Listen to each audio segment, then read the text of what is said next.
Hi guys, hope you are all have fine. Okay, ভিডিওটোৰ প্ৰথমতে আজি এইটো কম এই চেনেলটোত 80% নন সাবস্ক্ৰাইবাৰ অডিয়েন্স ভিডিও চাই বাট আপোনাৰ কিছু সহায়ে ভিডিও বনোৱাত উৎসাহ দিয়ে ওকে সাবস্ক্ৰাইব দা পাৰ্থ অলৰাইট কিছু ৰিলিজৰ আগত বিবাদত থকা অসমীয়া সিনেমা এখন মুখ্য ভূমিকাত থকা ৰবি শৰ্মাৰ শ্ৰী ৰক্ষৱতী সিনেমাখন যোৱাকালি ছবিগৃহত অহা কথা আছিল জনামতে কপিৰাইট কেছক লৈ আদালত যাই পাইছে অহা সোমবাৰে ন্যায়ালয়ে নিৰ্ধাৰণ কৰিব সিনেমাখন মুক্তি পাবনে নাপাব ওকে মুক্তি পালে আমি নিশ্চয় চাম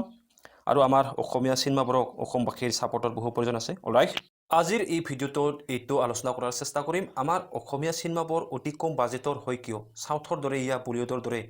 ভাল বাজেটৰ মুভি কিয় বনাব নোৱাৰে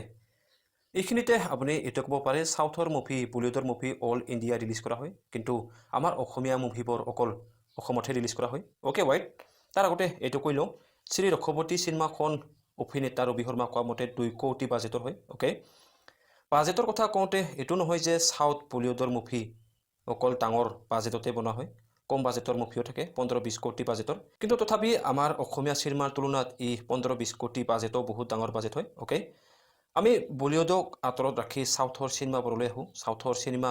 আমাৰ নৰ্থ ইষ্ট ইয়া নৰ্থ ইণ্ডিয়াত কিটাৰ পৰা বেছি পপুলাৰ হ'লে যেতিয়া বাহুবলী সিনেমাখন আমাৰ মাজলৈ আহিল আপুনি এটো ক'ব তাৰ আগতেও সাউথৰ সিনেমা আমি টিভিত দেখা পাইছোঁ হিন্দী ভাষাত নিশ্চয় দেখা পাইছে কিন্তু সেই সিনেমাবোৰ টিভি চেনেলবোৰ কিনি লৈ হিন্দীত ডাবিং কৰি টিভিত প্ৰকাশ কৰিছিল ওকে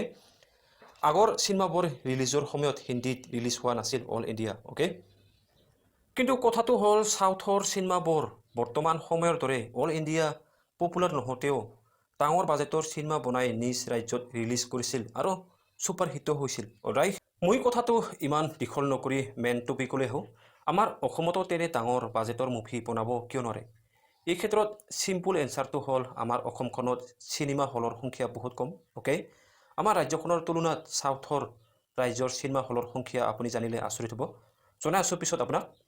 মানুহ এজনক এখন সিনেমা চাবৰ বাবে আকৰ্ষণ কৰিব লগা কাৰণটো হ'ল মানুহজনৰ ঘৰৰ কাষত এটা সিনেমা হল থকা মোৰ ক্ষেত্ৰতো মই সিনেমা হলত সিনেমা চাবৰ বাবে 60-70 কিলোমিটাৰ দূৰত যাব লগা হয় আৰু যিদিনাখন সিনেমা চাব যাম বুলি ঠিক কৰোঁ সেই দিনটো সিনেমা চোৱাৰ বাবে দিনটো খেদাব লগা হয় ওকে আৰু মোৰ মতে 60-70 কিলোমিটাৰ দূৰত গৈ সিনেমা চোৱা অডিয়েন্স খুব কম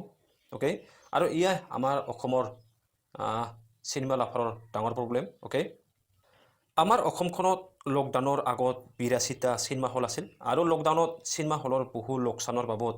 মোৰ লগত থকা তথ্য মতে বৰ্তমান সময়ত লকডাউনত 10টা সিনেমা হল বন্ধ হৈ বৰ্তমান সময়ত সিনেমা হল আছে আমাৰ অসমৰ তুলনাত সাউথৰ ৰাজ্যবোৰত থকা সিনেমা হলৰ সংখ্যা আপোনাক জনাওঁ সাউথৰ ৰাজ্য বুলি ক'লে অন্ধ্ৰ প্ৰদেশ কৰ্ণাটকা কেৰেলা তামিলনাডু আৰু তেলেংগানা এইসমূহ ৰাজ্য অন্ধ্ৰ প্ৰদেশত মুঠ সিনেমা হলৰ সংখ্যা 2809খন কৰ্ণাটকাত 950খন কেৰেলাত 1015খন তামিলনাডুত 1546খন আৰু তেলেংগানাত 519খন আৰু আমাৰ অসমখনত 72খন আৰু এইটোৱে কাৰণ এই ৰাজ্যৰ মুভি ইণ্ডাষ্ট্ৰীবোৰে সিনেমা এখন অকল নিজৰ ৰাজ্যৰ বাবেও ডাঙৰ বাজেটত সিনেমা বনাব পাৰে অলৰাইট আপুনি কেজিএফ মুভিখনৰ বিষয়ে নিশ্চয় জানে কেজিএফ মুভিখন কৰ্ণাটকা ৰাজ্যৰ কানাডা ইণ্ডাষ্ট্ৰীৰ মুভি হয় আৰু কেজিএফ2 মুভিখনেই এক দিনতে নিজ ৰাজ্যত 22 কোটি টকা কালেকশ্যন কৰিছিল অকল কৰ্ণাটকাতে এই সিনেমাখন 134 কোটি টকা কালেকশ্যন কৰে ইয়াৰ মূল কাৰণটো হ'ল সিনেমা হলৰ নাম্বাৰ এইটো নহয় যে কৰ্ণাটকা আৰু অসমৰ তুলনাত কৰ্ণাটকাৰ জনসংখ্যা অসমতকৈ বেছি হয় কিন্তু সিনেমা হলৰ নাম্বাৰ কালেকশ্যনৰ ওপৰত বহু নিৰ্ভৰ কৰে ওকে চোৱা আমাৰ ৰাজ্যৰ জনপ্ৰিয় শিল্পীবোৰ অসমীয়া সিনেমা ক্ষেত্ৰত যিমানে প্ৰচাৰ নকৰক কিয় এই সিনেমা হলৰ নাম্বাৰ লৈ আমাৰ অসমীয়া ছবি কেতিয়াও সাউথৰ লগত তুলনা কৰিব নোৱাৰে আৰু কৰিব লগা হ'লে ৰাজ্যত সিনেমা হলৰ সংখ্যা বঢ়াব লাগিব ওকে নাও মই ভিডিঅ'টো এইখিনিতে শেষ কৰিম থ্যাংক ইউ ফৰ ৱাচিং হেভ এ গুড ডে